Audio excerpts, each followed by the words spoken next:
বাংলাদেশের মসজিদগুলোতে অধিকাংশ সভাপতি দেখবেন রিটায়ার্ড পারসন, এলাকার ধনী মানুষ, সারা জীবন ঘুষ খাইছে, খাইয়া টাকার মালিক হইছে। এই টাকার মালিক আমারে বলতে দিতে হবে তো, ঠিক কথা বলার জন্যই তো আইছি। হ্যাঁ, আমি অধিকাংশ বলেছি, আপনি শুনেনি নাই কথা। হ্যাঁ, উনি তো শুনেই নাই, না শুনেই এই কারণে তো মাহফিলে হুজুররা ওয়াজ করতে পারে না। আমি একবারও বলি নাই সব, আমি বলছি অধিকাংশ। আপনি ইন্টারফেয়ার করাটা মোটেও উচিত করেন নাই। আপনি আমার সম্পর্কে আপনার ধারণা থাকা উচিত। আপনি মাহফিলের মুডটাই নষ্ট করে দিলেন। আমি সব তো একবারও বলি নাই, আপনি কেন ইন্টারফেয়ার করলেন এখানে? সেই দিন কি আছে নাকি? আর আপনি খুব বাজে একটা কাজ করছেন। কোনোদিন এই কাজ কোনোদিন কোনো ময়দানে করবেন না আপনি। অধিকাংশ আমি বলেছি, আপনি খোঁজ নেন বাংলাদেশে 100 মসজিদের ভিতরে 95 জন সভাপতি হয় সুদ নাইলে ঘুষের সাথে জড়িত। আমরা জেনে শুনেই কথা বলি, আমরা লাইবিলিটি নিয়ে কথা বলি।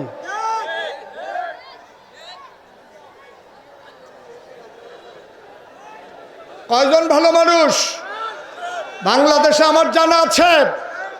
পৃথিবীর ইতিহাসে এমন কোন ইতিহাস নাই সরকার বদলের পরে 313 জন মেম্বার অফ পার্লামেন্ট, যেই জায়গায় আমলা কামলা, র্যাব, গোয়েন্দা, ঊর্ধ্বতন কর্মকর্তা সারা বাংলাদেশ থেকে এক যুগে পালিয়ে যায়, পৃথিবীর ইতিহাস নাই, শুধু বাংলাদেশ।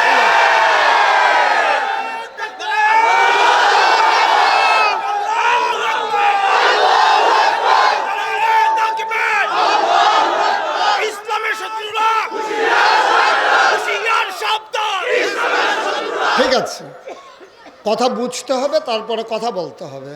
মাইক এখন আমার হাতে। একজন আলেমের সাথে কিভাবে কথা বলতে হয় আমরা ওইটা বুঝি নাই বলেই একসাথে সবাই পালানো লাগছে। যদি ডাক শুনতো, কথা শুনতো, তাইলে সবাই একসাথে পালানো লাগে না। আমি মনে করি 101টা কারণ যদি থাকে সরকার পতনের, এর ভিতরে 1 নম্বর কারণ হচ্ছে আলেম ওলামার সাথে বেয়াদবি। এই বাংলাদেশে জেলখানাগুলোর ভিতরে থাকার দরকার ছিল চোর, বদমাইশ, গুন্ডা, আর এই বাংলাদেশের জেলখানাগুলো ভরে গেছে আলেম ওলামা দিয়ে। এই বাংলাদেশগুলো ভরে গেছে আলেম ওলামা দিয়ে, মিথ্যা ট্রাইব্যুনাল সাজাইয়া, মিথ্যা প্রসিকিউটর সাজাইয়া, মিথ্যা বিচারপতি সাজাইয়া, মিথ্যা সাক্ষী বানাইয়া আবার কোরআনের বাকিগুলোকে হত্যা করা হয়েছে। এই বাংলাদেশে কে কোন অপরাধী আমাদের জানা আছে? অপরাধীরা পার পেয়ে যায়, ভালো মানুষগুলো অপরাধীর কাঠগড়ায় দাঁড়ায়, ঠিক কিনা? সুতরাং আমাদেরকে মনে রাখতে হবে, এই সময় একটা গেছে যে এই মঞ্চগুলোতে কথা বলতে দেওয়া হয় নাই, মসজিদের মিম্বারগুলোতে হকের কথার উচ্চারণ হতে দেয় নাই। কথায় কথায় মসজিদের ইমামের চাকরি চলে গেছে, খতিবের চাকরি চলে গেছে। সেই দিন একেবারেই গেছে। সেই দিন আঘাত এসেছে, পাল্টা আঘাতের সময় ছিল না। আজকে বাংলাদেশে আঘাত আসবে তো পাল্টা জবাব হবে। প্রতিটা আঘাতের পাই পাই করে হিসাব নেওয়া হবে। এইভাবে আর ছেড়ে দেওয়া হবে না। আমাদের যেমন ওদের যেমন এটা বাবার বাড়ি, আমাদেরও বাবার বাড়ি। আমরা ভেসে আসি নাই, ওদের বাবার বাড়ি আর আমাদের মামার বাড়ি। ও সাতপুর তো আমার মামার বাড়ি না?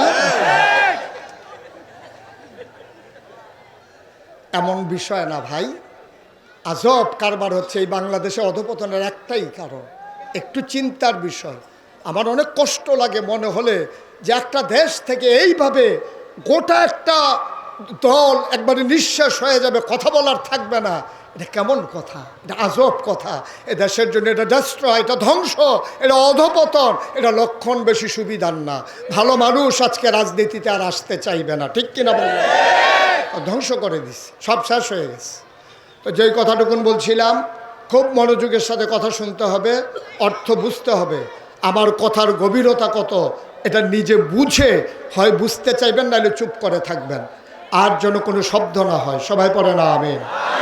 বন্ধুগণ, আল্লাহ তাবারক ওয়া তাআলা এই কোরআনুল কারীম দিলেন নবী মুহাম্মদুর রাসূলুল্লাহ। নবীর নাম শুনলে কি পড়তে হয়? দুই একবার না বারবার, দুই একদিন না প্রতিদিন, দুই এক সপ্তাহ না প্রতি সপ্তাহ, দুই এক মাস না 12 মাস, দুই এক বছর না সারা জীবন আমরা পড়ব সাল্লাল্লাহু আলাইহি ওয়াসাল্লাম। মুসলমান, আল্লাহ কোরআনুল কারিমে 30 পারা 114 সূরা কত সুন্দর করে আল্লাহ জানিয়ে দিলেন। আল্লাহ সুন্দর করে বলে দিলেন, ইয়া আইয়ুহান নবী, হে নবী, আত্তাকিল্লাহ, আপনি ভয় পাবেন কেবলমাত্র শুধুমাত্র একমাত্র আমার আল্লাহকে, ঠিক কিনা? দুনিয়ার কোনো মন্ত্রী, এমপি, ওজির, নাজির, উপদেষ্টা, ওই যে বলছিলাম মসজিদ কমিটির সভাপতিকে ভয় পেয়ে যদি মসজিদের ইমাম কথা কয় তাইলে আর ইসলাম থাকবে না, ঠিক কিনা বলেন? আমি কথা বলতে গেলে কোরআনে আমার বাবার বিরুদ্ধে চলে যান।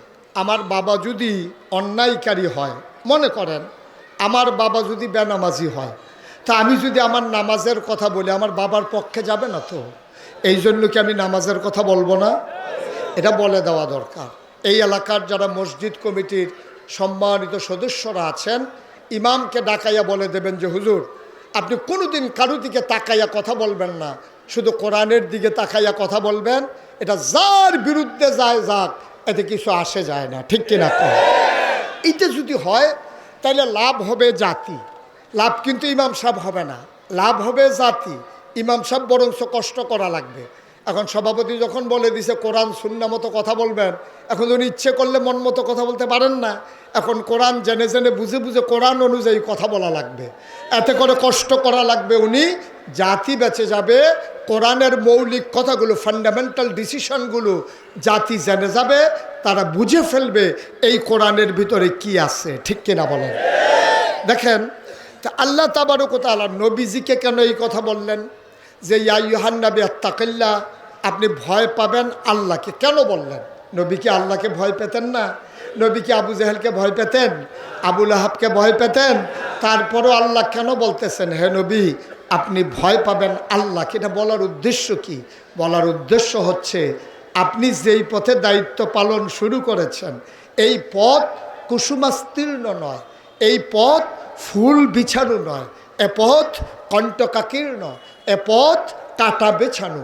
এ পথে চলতে গেলে মখমলের এই বিছানা থাকবে না, লাল গালিচা থাকবে না, এই পথে ফুল বিছানো থাকবে না, এই পথে থাকবে কাঁটা, এই পথে থাকবে ঝড় ঝঞ্ঝা। এই পথে চলতে গেলে মামলা হবে, হামলা হবে, জেল জুলুম নির্যাতন হবে, প্রয়োজনে জীবন দেওয়া যাবে, ইমান দেওয়া যাবে না, ঠিক কিনা? এই জন্য আল্লাহ তার নবীকে রেডি করছেন। নবীকে বলছেন যে কুল, হে রাসূল আপনি বলুন, ইন্না সালাতি ওয়া নুসুকি ওয়া মাহইয়ায়া ওয়া মামাতি লিল্লাহি রাব্বিল আলামিন। দেখেন কিভাবে আল্লাহ রাব্বুল আলামিন তার নবীকে তৈরি করতেছেন। বলতেছেন হে নবী আপনি বলুন। বলেন যে বলেন আল্লাহ কি বলবো? তাই বলেন ইন্না সালাতি, আমার নামাজ, ওয়া নুসুকি, আমার কোরবানি, ওয়া মাহইয়ায়া, আমার জীবন, ওয়া মামাতি, আমার মরণ, লিল্লাহি রাব্বিল আলামিন, কেবলমাত্র শুধুমাত্র একমাত্র আল্লাহ রাব্বুল আলামিনের জন্য, ঠিক কিনা কম? এটা দিয়ে রেডি করলেন যে আপনার মৌলিক সিদ্ধান্ত, আপনার নীতিগত সিদ্ধান্ত, আপনার হৃদয়ের অনুভূতি আপনি নিজেকে নিজে তৈরি করেন। আপনি বুঝাইয়া দেন আমার যা কিছু, আমার ব্যক্তি জীবন, আমার পারিবারিক জীবন, আমার সমাজ জীবন, আমার রাজনৈতিক জীবন, আমার ইন্টারন্যাশনাল রিলেশন, আমার ব্যক্তি, আমার স্ত্রীর সাথে সম্পর্ক, আমার সন্তানের সাথে সম্পর্ক, আমার বাবার সাথে মায়ের সাথে সম্পর্ক, প্রতিবেশীর সাথে সম্পর্ক, দেশের সাথে দেশের সম্পর্ক, লিল্লাহি রাব্বিল আলামিন, সকল কিছু শুধুমাত্র কেবলমাত্র একমাত্র আল্লাহ রাব্বুল আলামিনের জন্য। সুবহানাল্লাহ বলবেন না? এই আল্লাহ নবীকে যেটা শিখাইলেন এটার সাথে কি আমরা একমত? কথা বলেন একমত? আমার জীবন কার? আমার মরণ কার? সূরা তাওবার 111 নম্বর আয়াতে আল্লাহ আরো সুন্দর করে বলে দিলেন, ইন্নাল্লাহা ইশতারা মিনাল মুমিনিনা আনফুসাহুম ওয়া আমওয়ালাহুম বিআন্না লাহুমুল জান্নাহ। ও মতলবের মানুষ, শুনো শুনো শুনো, ইন্নাল্লাহা, নিশ্চয়ই আল্লাহ, ইশতারা, ক্রয় করে নিয়েছেন, কিনে নিয়েছেন, মিনাল মুমিনিনা, মুমিনদের কাছ থেকে, আনফুসাহুম ওয়া আমওয়ালাহুম, তোমাদের জান এবং তোমাদের মাল, বিআন্না লাহুমুল জান্নাহ, আর এর বিনিময়ে যা দিয়ে তোমাদের কাছ থেকে জানমাল কিনেছে তার নাম হলো জান্নাত। সুবহানাল্লাহ বলবেন। তাহলে এই জান কার? কথা বললেন, এই জান কার? এই মাল কার? এখন আমাদের কাছে আছে, বলতেছি আল্লাহর, হইল কেমনে? আল্লাহ বলছেন জান আর মাল যদিও তোমরা বিক্রি করছো, আমি আবার তোমাদের কাছে আমানত রেখেছি। এই জান তোমাদের কাছে আমানত, এই মাল তোমাদের কাছে আমানত। এখন যিনি জান আর মাল আমানত রেখেছেন, উনি যেই পথে চলে, যেই পথে চালাইতে বলেন, মাল আর জানকে ওই পথে চালানো, এইটাই যার কাছে আমানত রেখেছে তার দায়িত্ব। ঠিক কিনা বলেন? আমি যদি আমার এই খাতাটা ওনাকে দেই, ওনার কাছে দেওয়ার পর আমি যদি বলি যে আপনি প্রতিটা পৃষ্ঠা আলাদা আলাদা করেন, তা আপনি হয়তো বলবেন, দেখছো হুজুর ওনারে খাতাটা দিছে আর উনি পুরাটা খাতা ছিঁড়ে ফেলতেছে। যেহেতু আমি ওনার কাছে রেখেছি, উনি আমানতদার, আর আমি ওনার কাছে আমানত রেখেছি, আমি বলেছি টুকরা করেন, উনি আমানতদার হিসেবে এইটাই দায়িত্ব। আল্লাহ বলেছেন জান আমার, মান আলা আমার, তুমি হচ্ছে আমানতদার। সুতরাং আমি আল্লাহর হুকুম হচ্ছে তোমার জান ব্যবহার হবে আল্লাহর পথে, মাল ব্যবহার হবে আল্লাহর পথে, তোমার প্রতিটি স্লোগান হবে শুধু আল্লাহর জন্যে। ঠিক কিনা? তোমার কোনো মানুষের চাওয়া পাওয়ার হিসাব মিলানোর জন্যে তোমার কোনো স্লোগান হতে পারে না। তোমার একটা টাকাও আল্লাহর বিরুদ্ধে যায়, ইসলামের বিরুদ্ধে যায়, মসজিদের বিরুদ্ধে যায়, মাদ্রাসার বিরুদ্ধে যায়, আলেম ওলামার বিরুদ্ধে যায়, একটা টাকাও সেই পথে খরচ করার মুসলমানের জন্য হারাম, হারাম, হারাম। ঠিক কিনা বলো? আপনি মুসলমান, আপনার অর্থ সম্পদ ইসলামের বিরুদ্ধে, আলেমের বিরুদ্ধে, মসজিদ মাদ্রাসার বিরুদ্ধে খরচ করতে আপনি পারেন? কথা কেনা পারেন? আপনি খরচ করতে হবে শুধু আল্লাহর জন্য, যেহেতু সব আপনি আল্লাহর কাছ থেকে আমানত। এই জন্য আল্লাহ বলছেন, হে নবী, আপনি কি ঠিক করে নিয়েছেন? বলল যে হ্যাঁ। তাইলে এবার ইত্তাকিল্লাহ, আপনি ভয় পাবেন আল্লাহরে। কারণ আবু জেহেল, আবু লাহাব, ওদবা, সাইবা টিটকারি মাসবে, মস্কারা করবে, পাগল বলবে, জিনে ধরবে বলবে। আপনি যদি অস্থির হয়ে যান, আপনি যদি তাদের ভয়ে ভীত সন্ত্রস্ত হয়ে যান, তাহলে এই জমিনেতে আল্লাহর দিন থাকবে না। এজন্য আপনাকে কথা বলেই যেতে হবে, পক্ষে যাক আর বিপক্ষে যাক। আমি মুশতাক ফৈজি, খুব খেয়াল করে শোনেন, নাগাইশের পীর সাহেব, আমি মুশতাক ফৈজি। এখন যদি শুধু জিকির করি, সবগুলা মানুষ আপনারা অস্থির হয়ে যাবেন যে মাশাআল্লাহ হুজুরের জিকির কত সুন্দর, মনে হয় বাতাস জিকির করে, মনে হয় গাছে জিকির করে। ওই বিদেশি সন্তানের মায়েরা আমার জন্য আতর পাঠাবে, বিদেশি বাবারা আমার জন্য দেশি মুরগার ডিম সিদ্ধ করে নিয়ে আসবে, কার ঘরে সকালে দাওয়াত খাবো সিরিয়াল পরে যাবে। আমি যদি কলমা শরীফের জিকির করি, সবাই মিলে খুশি, আমার প্রশংসায় পঞ্চমুখ। অথচ ১৫০০ বছর আগে নবী যখন সবাইকে ডেকে বললেন, কৌলু লা ইলাহা ইল্লাল্লাহ, তোমরা সবাই পড়ো লা ইলাহা ইল্লাল্লাহ, বলার সাথে সাথে কাফেরেরা খুশি না বেজার? তো মুশতাক ফৈজি জিকির করলে হাদিয়া পাওয়া যায়, মাছের মাথাটা, গরুর কলজাটা, বিদেশি ফুতের টেহারা, প্রথম লাউডা, টাহি মাছ দিয়া, ভাপাফিডা দিয়া, যা মন চায় কম্বলটা। হাদিয়ার অভাব নাই, টাকার অভাব নাই, সম্মানের অভাব নাই, দল মত নির্বিশেষে কয় উনি একজন ভালো মানুষ। তাইলে নবীজি লা ইলাহা ইল্লাল্লাহ কইলে সবাই রাগ হয়, মুশতাক ফৈজি লা ইলাহা ইল্লাল্লাহ কইলে তো সবাই খুশি হয়। তাইলে বুঝতে হবে কুসকুস কালা হয়।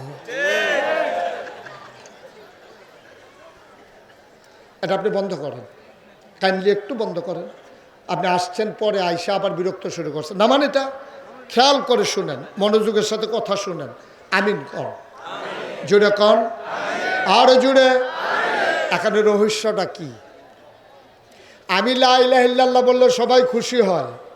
আমাদের দেশে পীর মাশায়েখরা যখন জিকির করে সবাই খুশি হয়, কিন্তু এই নবীজি বলার কারণে সবাই রাগ হয়। কারণটা কি? শুধু কি রাগ হয়? আবু জেহেল নবীরে মারতে যায়, বারবার মারতে যায়, 2-3 জন ধৈর্য রাখে, তারপর আবু জেহেল যায়। আমি ওইখানে থাকলে বলতাম, ভাই ছাইড়া দাও, ছাইড়া দাও, 1-2টা দিয়া 2-3টা খাইয়াই হোক, দেখবা ঠিক হয়ে যাবো। আমাদের দেশে যখন দরুণটা থাকে তখন দেখবেন ঝগড়া জমে বেশি, আর দরুণটা যদি বেরিয়ে হইতে হয় ঝগড়া কার কারণ বেরিয়ে হইতে ধরছে তো। আমাদের দেশে দরুণটা থাকলে ঝগড়া জমে বেশি। আমি কই ধরার দরকার কি, ছাইড়া দেন, হাতে 2টা দেখতে 2টা দেখ, খাইয়া বুঝা লোক খানা কি জিনিস দেখবেন, এরপরে ধাক্কাইয়াও ফাটাইতে পারবেন না। এখন আবু জেহেল যখন বারবার নবীর দিকে ঘুষি মারতে যায়, এখন কেউ তো আর সাহস করে না। এবার নবীর আপন চাচা আবুল আহাব, কি নাম? কথা না, কি নাম? নবীর আপন চাচা আবুল আহাব, সে গেছে নবীরে মারার জন্য। একটা পাথর নিছে, খুব খেয়াল করে শুনেন, একটা পাথর নিয়া নবীর দিকে একটা ঢিল মারছে, বলছে ইয়া মোহাম্মদ তাব্বা আলাক, ও মোহাম্মদ তোমার ধ্বংস হোক। নাউজুবিল্লাহ বলবেন না? এই গালিটা কি সাধারণ না জঘন্য? কয়েকজনের সামনে বলছে না, সবার সামনে, সবার সামনে। নবী খুব লজ্জিত হয়েছেন, ভদ্র মানুষ, কত শালীন মানুষ। নবীজি কখনোই ব্যক্তিগত, খুব খেয়াল করে একটা কথা শুনে রাখেন, ব্যক্তিগত আক্রমণে নবীজি কখনো রাগ করতেন না, কিন্তু দিনের ব্যাপারে যদি একটু চুল চেরা দেখতেন, নবীজির কলিজায় আগুন লেগে যেত। সুবহানাল্লাহ বলবেন। এখন আবুল আহাব যখন ঢিল মারছে, পাথর নবীর গায়ে লাগে নাই, কিন্তু জঘন্য গালি দিছে, সবাই কিন্তু গালিটা শুনছে। আবার নবীজি চুপ মেরে বসে আছেন, সাথে যারা নতুন সাহাবা তারা বলতেছি, ইয়া রাসূলুল্লাহ এত বড় গালি দিল, আমরা কি কিছু বলবো না?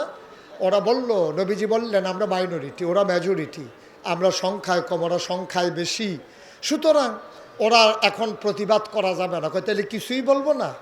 নবীজি বললেন, কে বলে কিছু বলবো না? যা বলার বলে দিয়েছি, যেখানে বলার সেখানেই বলে দিয়েছি। সুবহানাল্লাহ বলবেন। ওই দরবারটা কার? এটা কি থানা, নিম্ন আদালত, জজ court, high court, supreme court, appeal বিভাগ? এই আদালত আহকামুল হাকিমিন, তিনি হচ্ছেন বিচারকের উপরে বিচারক। সুবহানাল্লাহ বলবেন না? ওই জায়গায় বিচার দিলে পাওয়া যায় নাকি যায় না? কথা কয় না, যায় নাকি যায় না? তবে একটু দেরি হয় আর কি, 15 বছর লাগে। কয় বছর লাগে? এত তাড়াতাড়ি বিচার পাওয়া যায় না।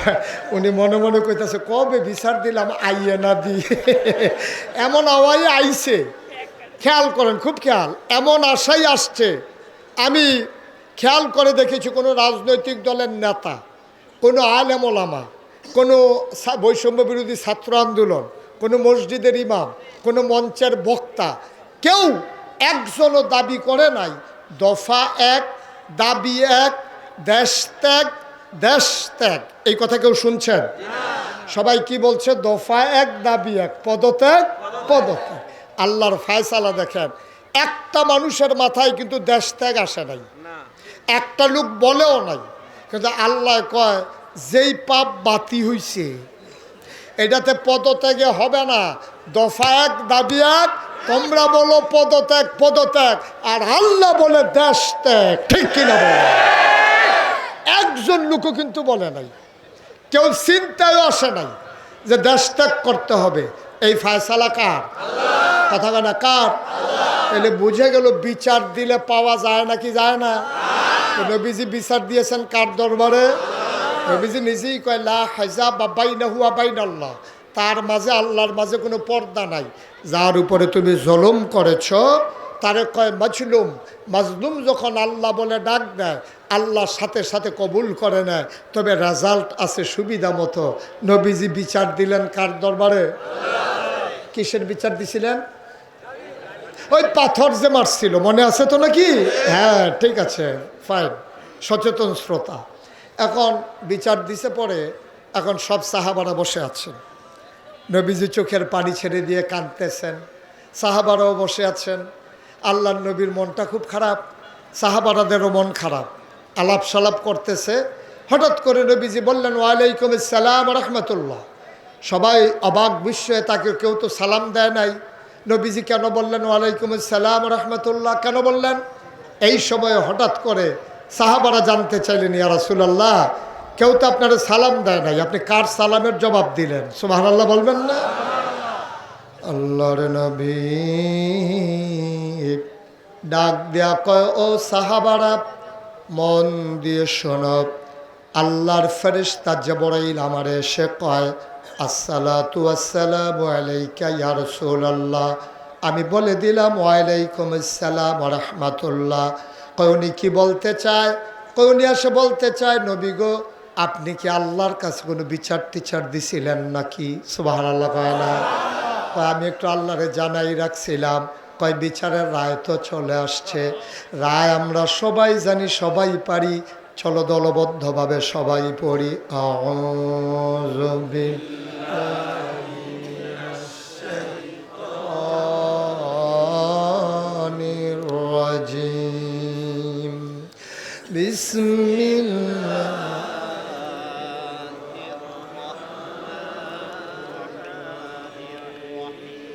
তাব্বাত ইয়াদা আবি লাহাব ওয়া তাব, মা আগনা আনহু মালুহু ওয়া মা কাসাব, সায়াসলা নারান যাতা লাহাব ওয়া ইমরাআতুহু হাম্মালাতাল হাতাব, ফি জিদিহা হাবলুম মিন মাসাদ।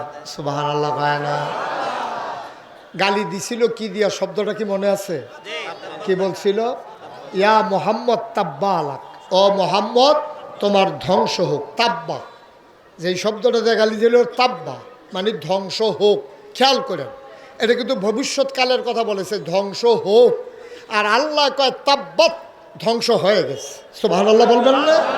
রেজাল্ট, জবাব, ইয়াদা দুই হাত, আবি লাহাব আবু লাহাবের, ওয়াত্তাব এমন ধ্বংস হইছে, কবিরাজের বাড়িতে নিয়া ফাতা ফেসাইয়া ছড়ি বানতে পারবা, প্লাস্টার করতে পারবা ট্রমা সেন্টারে, কিন্তু এমন গুড়ার গুঁড়া হইছে আর জোড়া লাগবে না। সুবহানাল্লাহ বলবেন না? এই কথা কি মুশতাক ফয়েজিন না আল্লাহ? ওই যে তাব্বাত ইয়াদা যেই শব্দ দিয়া গালি দিছে, এই শব্দ দিয়া জবাব দিছে। ধ্বংস হয়ে গেছে দুই হাত। এখানে একটা চিকন কথা আছে, আপনার সচেতন মানুষ সবাই বুঝবেন। এই যে আবু লাহাব ঢিল মারছিল পাথর দিয়া, দুই হাতে না এক হাতে? আহা, কথা কয় না, দুই হাতে না এক হাতে? তো ঢিল মারলো এক হাতে, আর আল্লাহ কইতেছে ধ্বংস হয়ে যাক দুই হাত। তাহলে আল্লাহরা তো মাইক আছে দেখা যা ইচ্ছা তা কইব? এটা তো ঠিক না, এটা তো একটা বিচার হইলো। আল্লাহ তো ইনসাফ করে। তা এক হাত প্রয়োজনে ঘুরে ঘুরে করে লাভ, প্রয়োজনে এক হাতের উপরে ট্রাক্টার যাও, প্রয়োজনে যা মনে তো হাতুড়ে দিয়ে ফিডো কাম লাগলে, কিন্তু দুই হাত ধ্বংস হবে কেন? ঢিল মারছে তো এক হাতে। সুবহানাল্লাহ কয় না? ঢিল মারছে কয় হাতে? তো ধ্বংস হবে দুই হাতে। এই কথা বললো কেন? মুফাসসিরিনে কেরাম কয়, তোমাদের বুঝ মতো আল্লাহ চলে না, আল্লাহর বুঝ সাংঘাতিক বুঝ। ফলাফান যখন ক্রিকেটের বল করে, ক্রিকেট খেলতে গিয়ে বোলার যারা, তারা যখন বল করে, ডাইন হাতে বল করে, বাম হাত কি গামছা দিয়ে শরীরের সাথে বাইন্ধা নেয়? আমার কথা না, বাইন্ধা নেয়? তো এই ডাইন হাতে বল ধরে রাখছে, এখন দৌড় দেওয়ার সময় কি করে? করে না কি করে না? এক হাতে বল মারে, আরেক হাতে হেইও কয়, ঠিক কিনা কয়? এক হাতে বল করে, আরেক হাতে জোর দেয়। আবু লাহাবে এক হাতে ঢিল মারছে, আরেক হাতে জোর দিছে। মাছ ধরুন্নার যেই বাঘ, ডুলারা হুন্নার এই বাঘ, এই জন্য দুই হাত তামা তামা হয়ে যাবে, ঠিক কিনা? তাব্বাত ইয়াদা, ধ্বংস হয়ে যাবে দুই হাত। মুফাসসিরিনে কেরাম কয়, তোমরা তো যা শুনো তাই বুঝো, কিন্তু এই শব্দের ভিতরে আরও আছে। যদিও আল্লাহ বলেছেন ধ্বংস হয়ে যাবে দুই হাত, এই দুই হাতের ভিতরে আছে 6 হাত। কয় হাত? কথা না, কয় হাত? আমি এই হাতগুলার নাম বলবো, আর আপনারা 1 2 গইনা যাবেন। হ্যাঁ, ডাইন হাত, কথা কয় না, ডাইন হাত, বাম হাত, দুনিয়া, আখিরাত, ছেলে মেয়ে বউ, সম্পদ।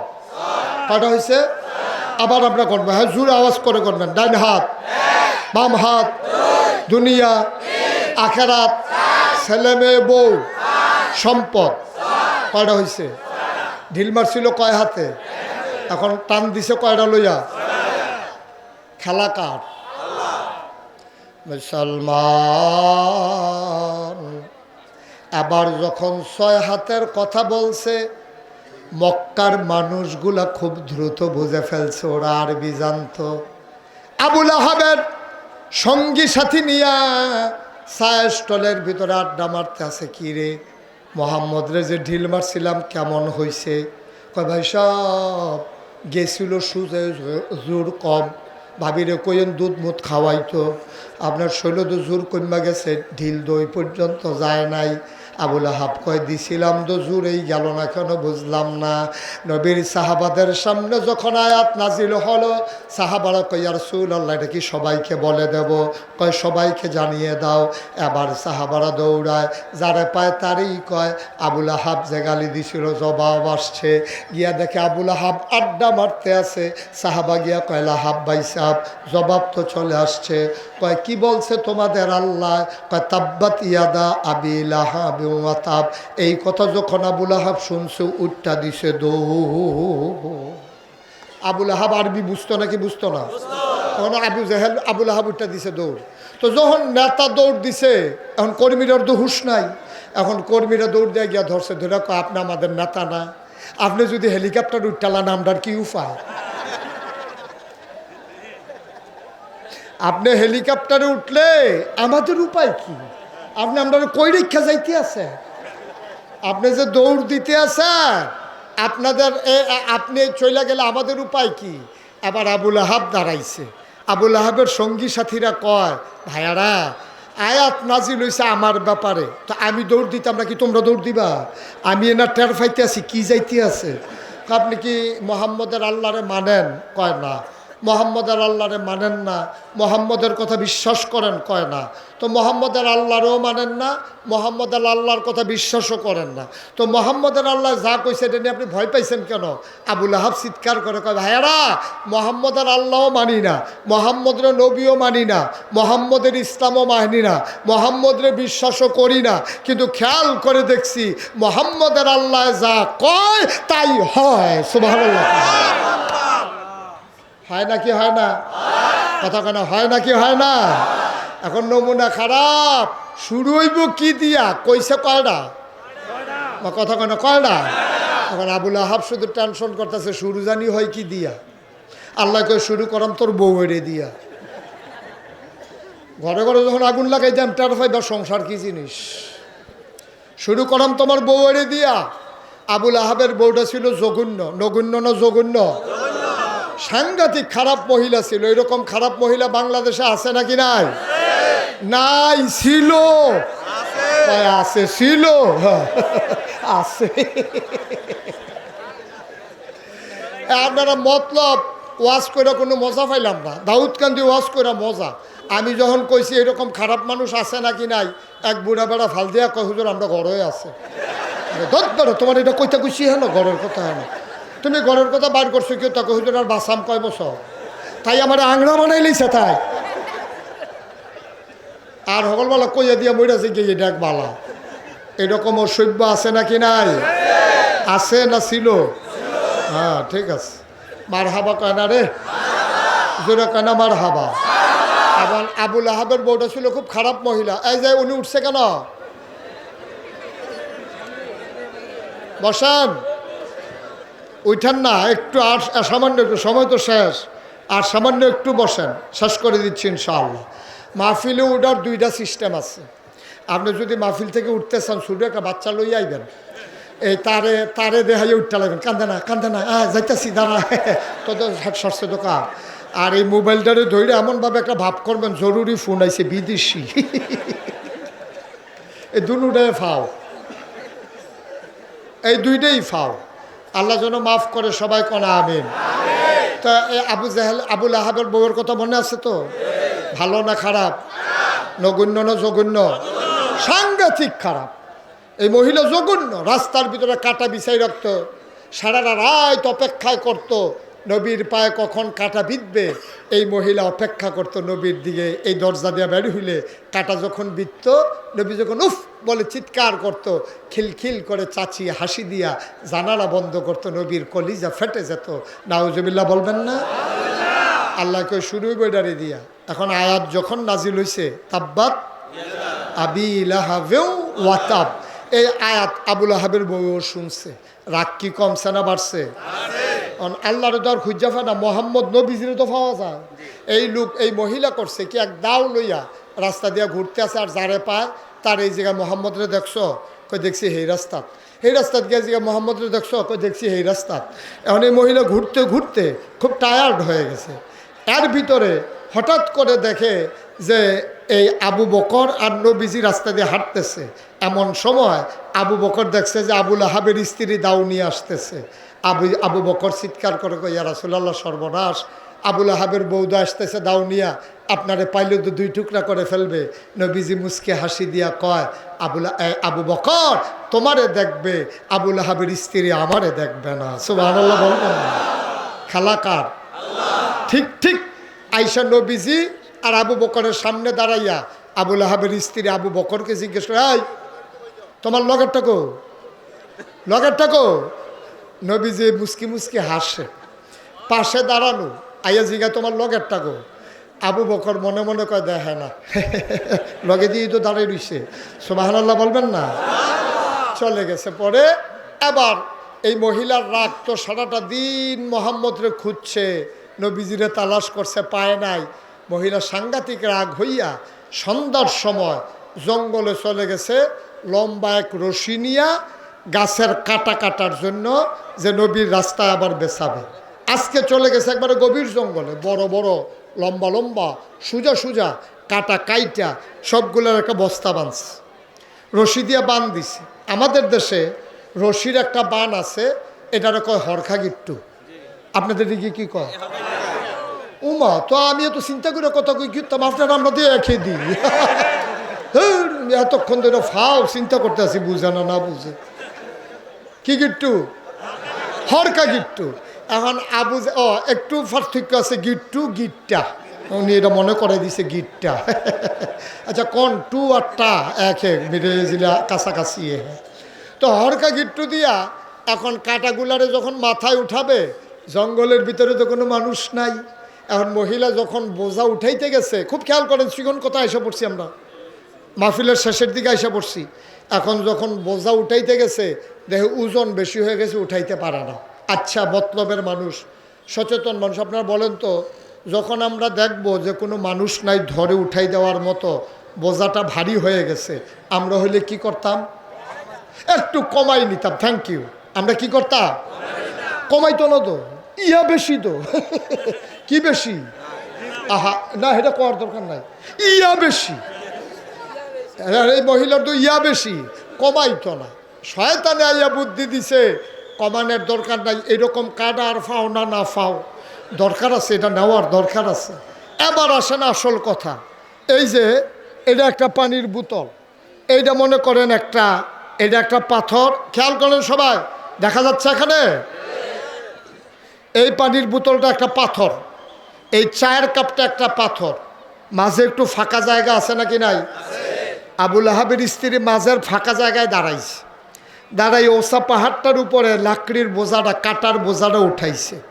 মহিলার চিন্তা হইল মাথাটা নোয়াইয়া কোনো মতে যদি মাথায় নিতে পারি, ধৈরা দাঁড়াইতে পারলে বাড়িতে চলে যেতে পারবো, কোনো টেনশন নাই।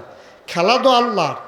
এখন সামনের পাথরে উঠাইছে বোঝা, মাঝের জায়গায় দাঁড়াইছে আবুল আহাবের স্ত্রী, পিছনে আরেকটা কি, এই তো মাশাল্লাহ ফাইন। এখন আবুল আহাবের স্ত্রী মাথা নোয়াইয়া যখন ওই সামনের পাথর থেকে এমনি হাত দিয়ে গোড়ানি দিছে মাথায় তোলার জন্য, গৈডানি বুধ একটু জুড়ে পড়ছে। এই গৈডানির জুড়ের ঠেলায় মাথায় না পড়া ওই পাথর চলে গেছে, ওই বোঝা চলে গেছে পিছনের পাথরের পিছন দিয়া।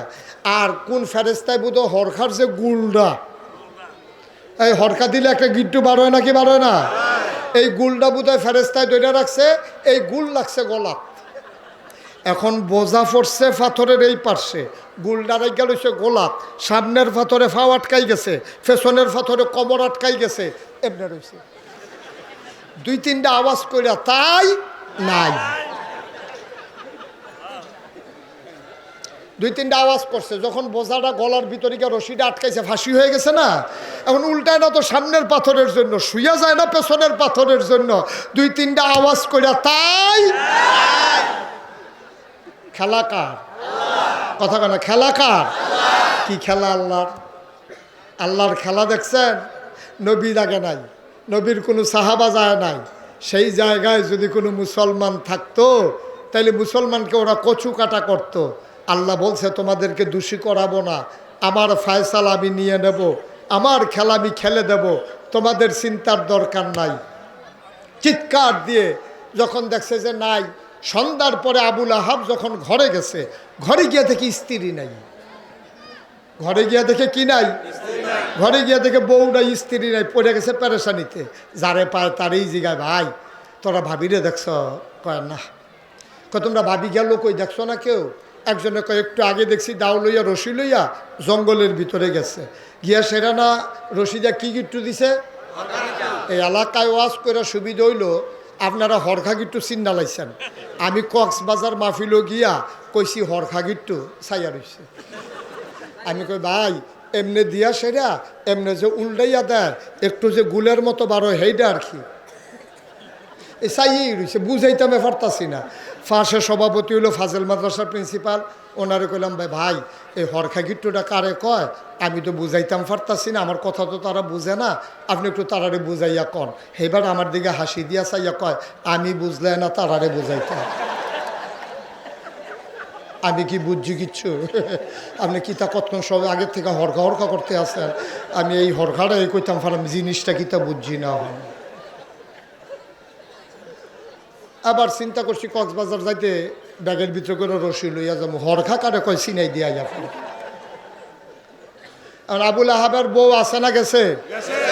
আর আবুল আহাবে খুঁজতে আছে, বউ কই বউ কই, খুঁজতে খুঁজতে একজনে কইছে জঙ্গলের দিকে গেছে। এই হাজাক বাতি লাইট মাইট বোম্বা বাতি জ্বালাইয়া জঙ্গলের ভিতরে গিয়া দেখে গলার ভিতরে ফাঁসি পড়ে আছে, জিব্বা বের হয়ে আছে। তাই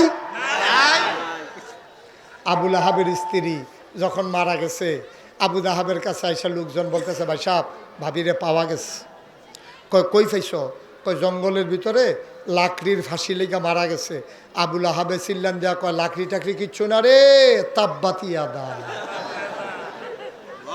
তাব্বাত খেলা হইল আল্লাহর। এই লাকড়ি টাকড়ি ফাও এটি কিচ্ছু না, এটা কোনো বিষয় না, বিষয় হইল খেলা কার? আল্লাহ তো একটা না একটা উপলক্ষ লইয়া করা লাগবে, তো আল্লাহ একটা না একটা উপলক্ষ লইয়াই কারবার ঘটায়। মতলবের মুসলমান মনে রাখো, সব জিনিস নিয়ে তামাশা চলে না। ওলামায়ে কেরাম হলো নবীর ওয়ারিস, ওলামায়ের সাথে চোখ উল্টাবা তো তোমার দুনিয়া উল্টে যাবে, ঠিক কিনা বলো? যুদ্ধের ভিতরে একদল বাহিনী হেরে গেছে, যুদ্ধের ভিতরে হাইরা গেছে, তো রাজমশাই সেনাপতিরে ডাকাইছে, এদিকে আসো, আমরা হারলাম কেন? আমার কি সৈন্য কম আছে? আমার কি র্যাব গোয়েন্দা কম আছে? আমার পুলিশ কম আছে? আমার দলীয় ক্যাডাররা নাই? ওরা থাকতে আমি হারলাম কেমনে? তো পুলিশ অফিসারে কইতে আছে, স্যার গুলি তো করি, গুলি করি একটা, যেইটার উপরে পড়ে এইটাই লড়ে, আবার এই আরেকটা দাঁড়ায়, দৌড় তো দেয় না। সুবহানাল্লাহ বলবেন না? বানানো গল্প না, বাংলার ইতিহাস, ঠিক কিনা বলো? এখন রাজমশাই হারছে, কথা মনে আছে তো নাকি? তো সেনাপতি রেজি গেছে আমরা হারলাম কেন? তো সেনাপতি বলতেছে রাজমশাই 101টা কারণে আমরা হেরে গেছি। কয়টা কারণে? কথা কয় না, কয়টা? 101টা কারণে আমরা হেরে গেছি। রাজমশাই বলতেছে 1 নাম্বার কারণ বলো। 1 নাম্বার কারণ হইল আমরা কাফের সৈন্যদেরকে ঘেরাও করে ফেলছিলাম, শত্রুদেরকে ঘেরাও করে ফেলছিলাম, আমরা গুলি করতে যাব, এমন সময় দেখি আমাদের বারুদগুলো সব পানিতে ভিজে গেছে। রাজমশাই কয় 101টা কারণের আর দরকার নাই, গুল্লি যখন পানিতে ভিজে গেছে আর জিতনের সম্ভাবনা নাই, সুতরাং একটাই চলবে, আর বাকি 100 আর লাগবে না। আমার ভাইয়ারা জানতে চায় 17 বছর দুর্দণ্ড দানবের সাথে দাপটের সাথে ক্ষমতা চালানোর পরে কেন হেরে গেল? আমি বলি 101টা কারণ আছে। এর ভিতরে এক নাম্বার কারণ হলো এই বাংলাদেশের আলেম ওলামাকে তারা অধপতন ঘটিয়েছে। এই আলেম ওলামাকে ধ্বংস করার কারণে আর কোনো কারণের দরকার নাই। আল্লাহর নবী বলেছেন লা হাজাবা বাইনাহু ওয়া বাইনাল্লাহ, তার মাঝে আল্লাহর মাঝে পর্দা নাই।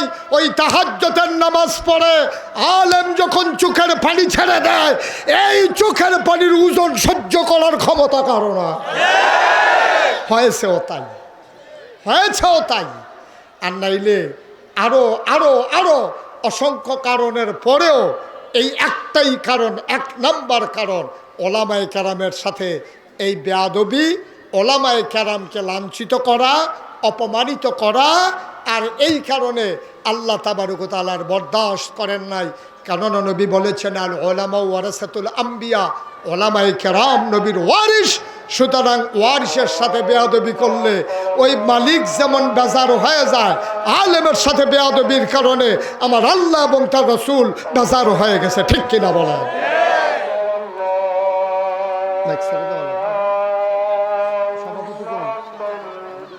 হুজুর কই?